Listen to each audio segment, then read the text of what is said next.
Yeah. This is the place, where there's a tree in the backyard that's a vortex and it's got an eye that looks like a dragon. So I call it the dragon vortex. And Hmm. when I did meditations in front of this dragon vortex, let me just tell you, this is one of the times I was like, I need to lie down because this is blowing the back of my brain off right now. You said Auntie needs a rest. I need to go sleep this one off. Leo, I had to go lay down 4 hours later. When I opened my eyes and everything looked different, I was like, oh shit, I switched timelines right now. What's happening? Why is my hand melting? Oh God. Oh my goodness. Lord help me. Christ on the cross. That's making the edit. Well, now the frequency is high. Let's do it. Yeah. Well, I'm stoked to talk to you because you have been in the restorative hypnosis orbit for many years. I think it would be really inspiring for people to hear your story, get to know you more, because you have been a support in my business for the past couple years. And I still remember our very first session. That was probably 2021. And when you told me that you were not a healer or a practitioner, I was gobsmacked, to be honest. You're like, yeah, I have this sales job. I work a 9 to 5. In my head, I was like, what the hell is she talking about? She works a sales job. Not that there's anything wrong with that, but it's like I could see your spirit just waiting to charge through in your life. And it was just an instant connection for me, at least. I just felt so tuned in and so connected to you. And we worked together for a while. Then I asked if you would be a loving support in my last few hypno trainings. And still, every single interview or person that I talk to from that training is like, and Yolanda, please, I have to say something about Yolanda. So I would just love to hear your journey into hypno from your side of the story. Big question. And I'll try to make it succinct and cogent. But people had been telling me that I was a healer for a long time. And I was like, what are you talking about? I'm a salesperson. I sell luxury products. And Yeah. it just kept coming up. And I knew that I had always been interested in the healing space. I was always interested in it, but I would spend a period of time in deep spirituality. And then I would go, hey, where are my friends at? Let's go bar hopping. So I would kind of dip in and dip out, dip in and dip out. And then finally, at some point, I thought, I think I'm ready to go to a different job. And I thought, well, if I can go to a different job, I can spend this energy in doing something that's really fulfilling for me. And that's when I invested all of my time and energy in doing all things energy. I just dipped my toe in lots of different things. And I had been listening to a podcast that had been going on for some time. And I went back to listen to all of the podcasts. So the first two podcasts were about hypnosis. And I thought, oh, that's really interesting. Oh, the woman said, if you don't remember your childhood, you have some closed doors. And Mm. that's when my oversoul just slid that right in there. And then I'm not sure how you ended up on my page, but you were there. We were speaking the same language. I took one, I think the first course that I took from you was a self hypnosis course. Hmm. And I remember someone was trying to drag you about something, and they said, well, why should you be teaching me? And you said, I don't know. I got money in the bank. The junk drawer in my kitchen is clean. I don't have open tabs on my computer or in my life. And I said, who is this magical creature? I must know more.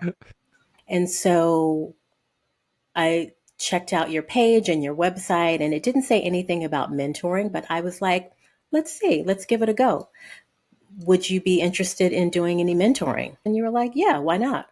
So it was the ease and openness and spirit of you that your oversoul shook my oversoul's hand. But that was my entrance. So before I even had a hypnosis session, I actually took that course and learned a lot and started practicing while I was still working my luxury job. The air kept getting less and less, right? The straight jacket kept getting tighter in this job, as we know that it will do when spirit is ushering you to a different place in your life. And I had decided when my final day was that I would just pull the cord and go fully into this life of spirituality and hypnosis. And when that happened, I was ready. And from what I remember about that time, I kept thinking, this lady is doing the most. Waking up, doing a group meditation at 6 a.m., walking to the park to talk to the trees at 7 a.m., then going to your job to work your normal hours, coming home, and then doing your practices in the evening. I was in it to win it. I would do reels in the bed until 11 o'clock at night, sometimes past that. I was really Hmm. driven because I knew the power of the energy. I had felt it. I knew that this was a life changing event.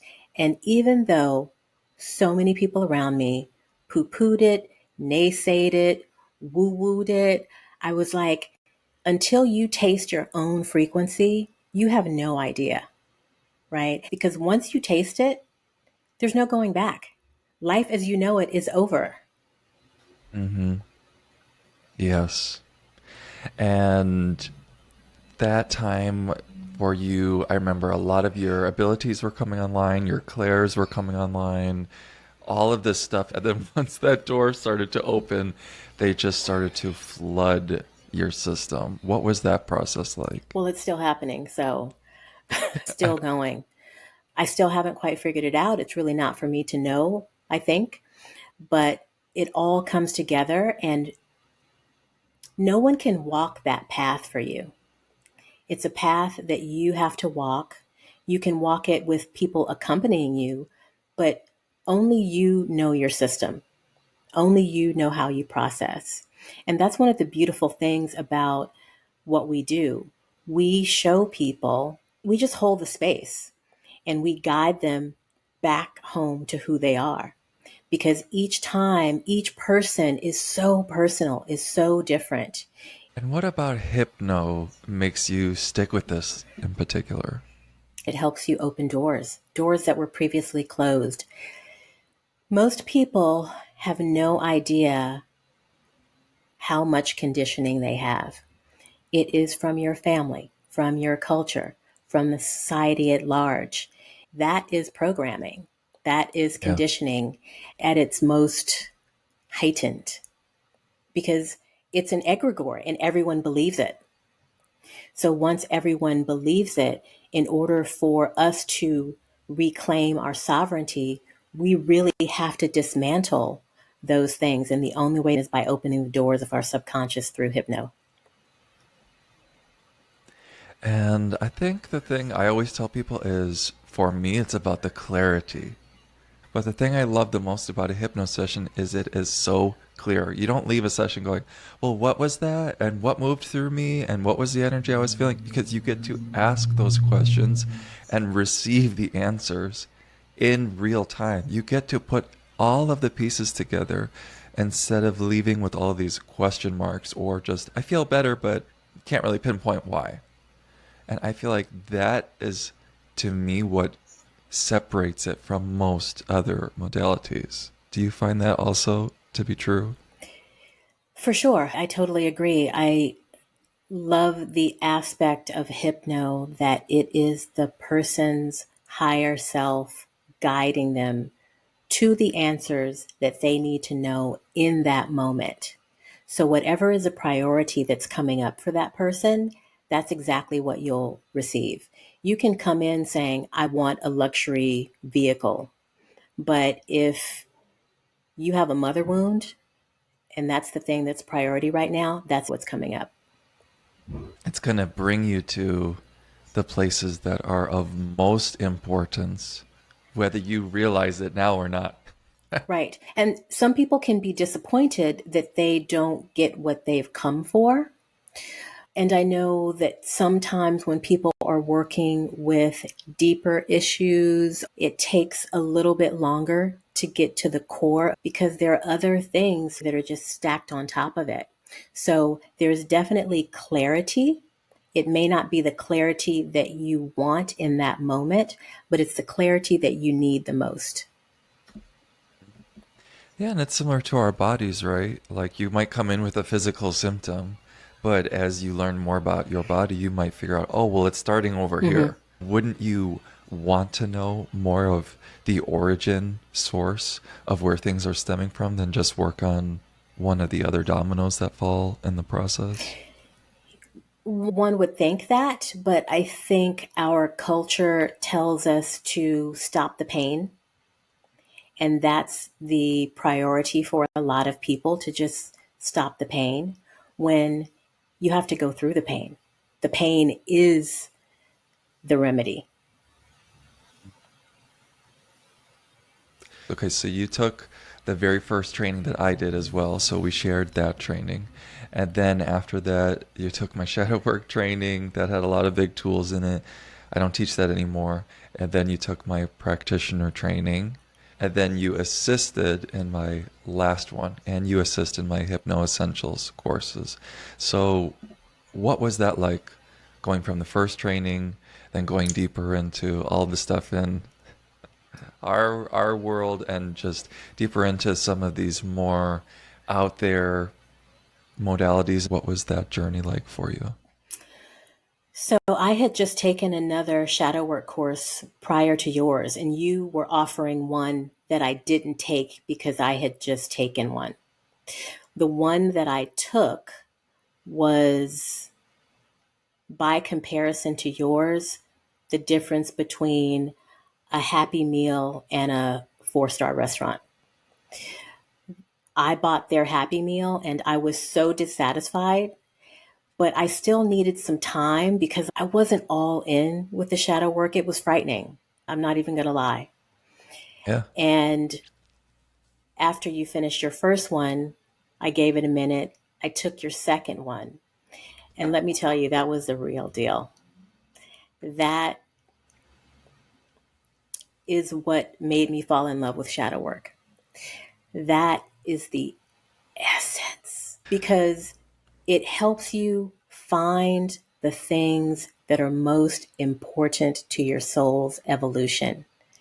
The patterns, they're all right there, but they are sometimes so deeply layered that you can't touch them. It's like those Russian nesting dolls. And I know after taking that shadow work course, I thought, I'm good. And 3 years later, I'm still in that Russian nesting doll and haven't gotten to the core of it yet because it is ancestral, it is epigenetic, it is personal. It's just truly a gift. There's no other words for it. Yeah. And then what was it like to assist people for the first time as they're learning all these tools in the practitioner training? For me, it is a joy to watch people go through the process, even just in receiving the shadow work. But there's another level to watch people going through the process of learning how to do it. And it is my greatest joy to see someone at the beginning of one of these journeys and how they change and blossom and transform towards the end of their journey.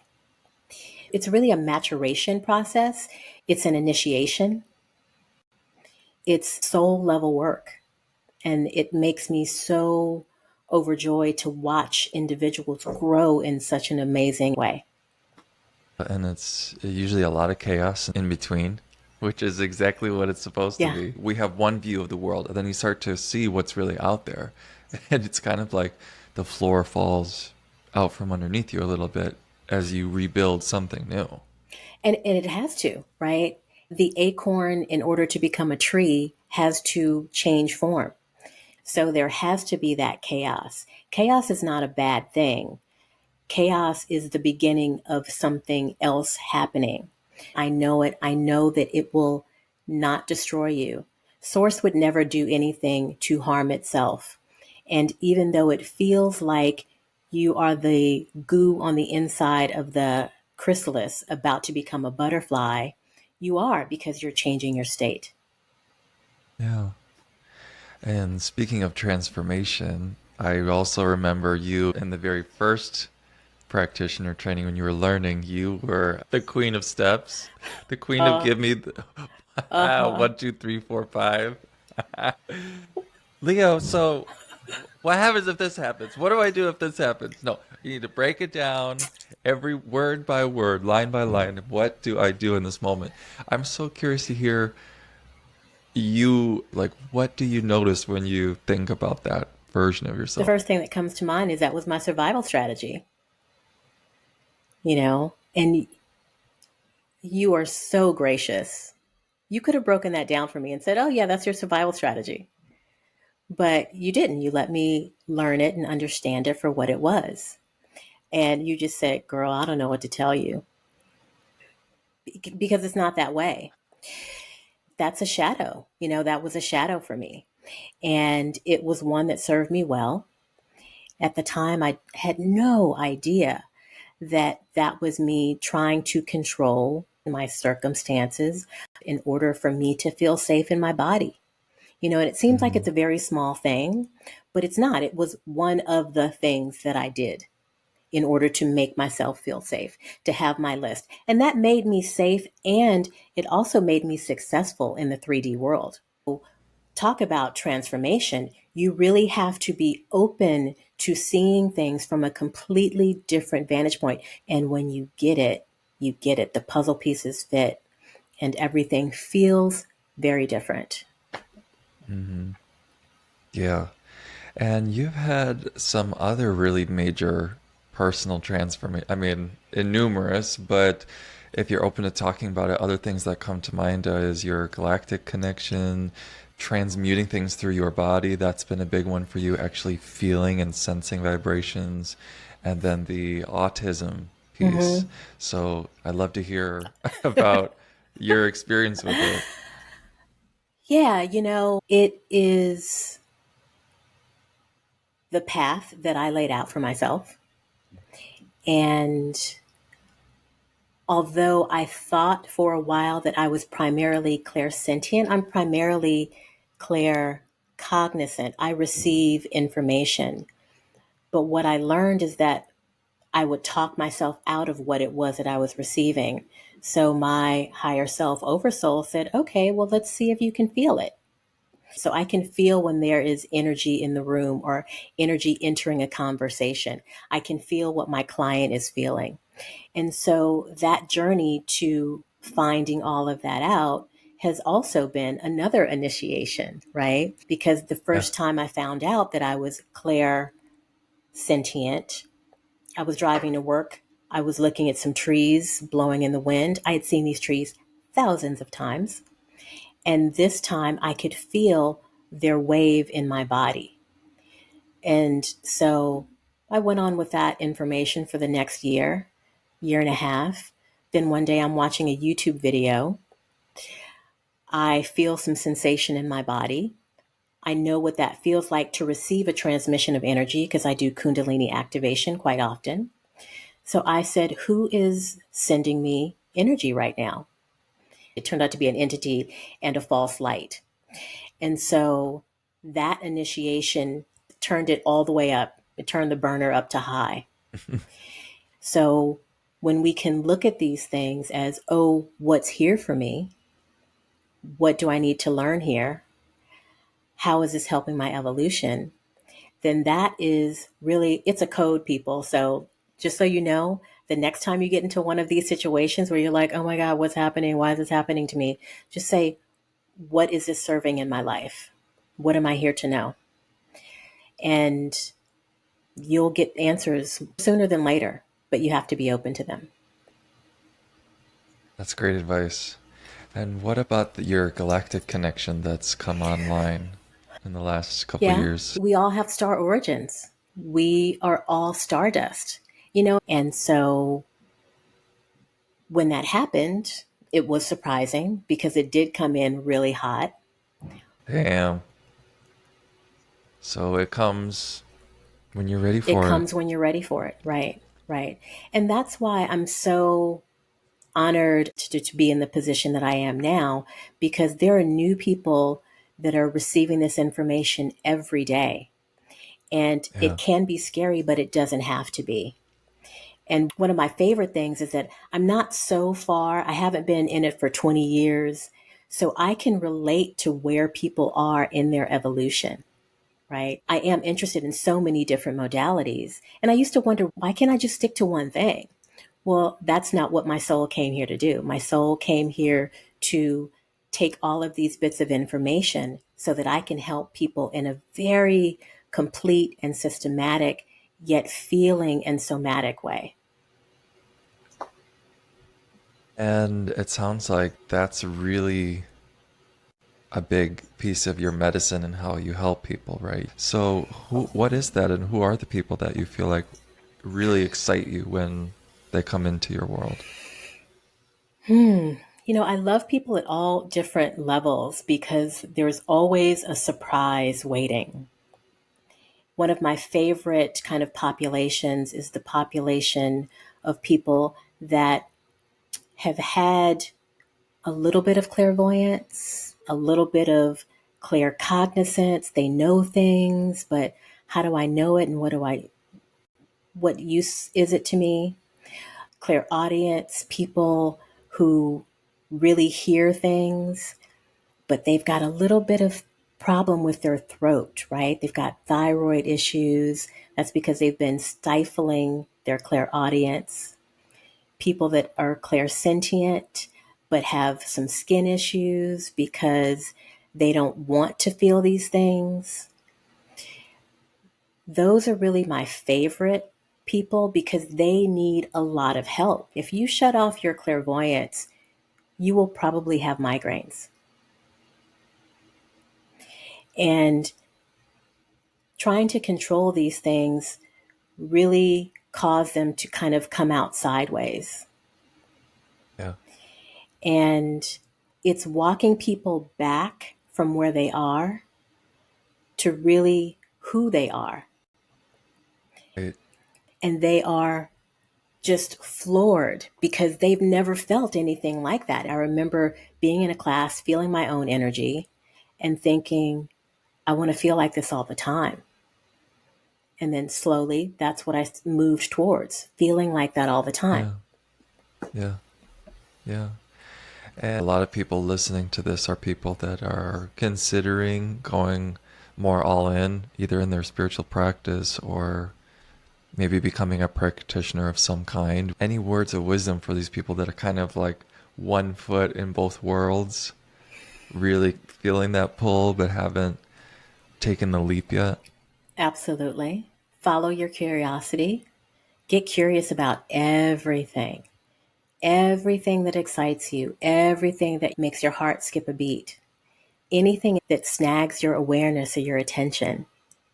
That's exactly your soul guiding you gently. And if you see it twice, run, don't walk. If you see it three times, stop what you're doing and do that.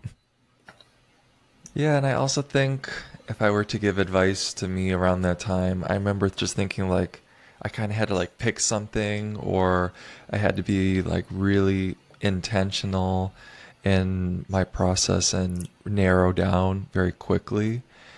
Your practice is going to change all the time. You're not really going to know for a couple years at least into serving people consistently to figure out really what your medicine is and who you are here to help. So you might start with some modalities and then your practice will always be refining. I wish I'd put a little less pressure on myself to find something and choose and get it going. It's like it's going to come through the Yeah. practice more than anything Yeah. else. We have to start somewhere, and that's what we know. Slowly, as that kind of corporate, capitalistic, make your to do list, get it done, do micro things. Once those things get worked out of your system, you do work 3 days instead of five. You conserve your energy instead of keep going until you're burned out. Yeah. So it takes time to also unindoctrinate yourself. Yeah, that's a great point. And any words of wisdom for people considering our upcoming practitioner training to dive deep into all the topics that we love so much, that we've spent all these years crafting, refining, and this training as well. Coming up, you're going to have special workshops just taught by you. I'm so excited for people to have that experience. Anything you're looking forward to? Any advice you would offer? Yeah, the advice I would offer is that this training is for everyone that wants to use it to become a hypnotherapist. It's a great training for you, even if you want it for your own personal development. This training changes lives. That's the crux of it. It will change your life. It will change the way that you look at your life. It will change your belief systems. And I think right now, more than ever before, we all need to look at our belief systems because the world is becoming increasingly different. And the best thing that any of us can do is to go inside and find our own sovereignty. Our own intuition needs to shine brightly right now so that we can be guided to the right answer, not what someone says is happening, but what we truly know to be true in the core of our being. Well, thank you so much, Yolanda. Always a joy to see you. Always just such a pleasure to have you in the trainings. And like I said, the little chickadees, the students just get so much, even just when you're not talking that much in the class, but you're in the back holding it down. You're our mother tree, keeping keeping the chaos. I don't know, it adds like this umbrella of comfort somehow, like this willow tree that watches over everyone as they're going I through don't it. think I've ever received a better compliment. I will be the mother willow tree for sure. For sure. Yeah, really been a great joy for me to be able to assist you in your process. And I've seen your process grow exponentially. I was actually looking back at some of the slides, and you are a world class teacher. And it shows in your dedication, it shows in your material, it shows in your presence. And so I'm thrilled to be a part of it yet again. I'm here. I'm here to deliver. What can I Don't say? forget to tip your waitress. Yeah. Tip your local queens on your way out. Support the local dolls. All right, have a good one. All right, boo. See you All right, soon. bye.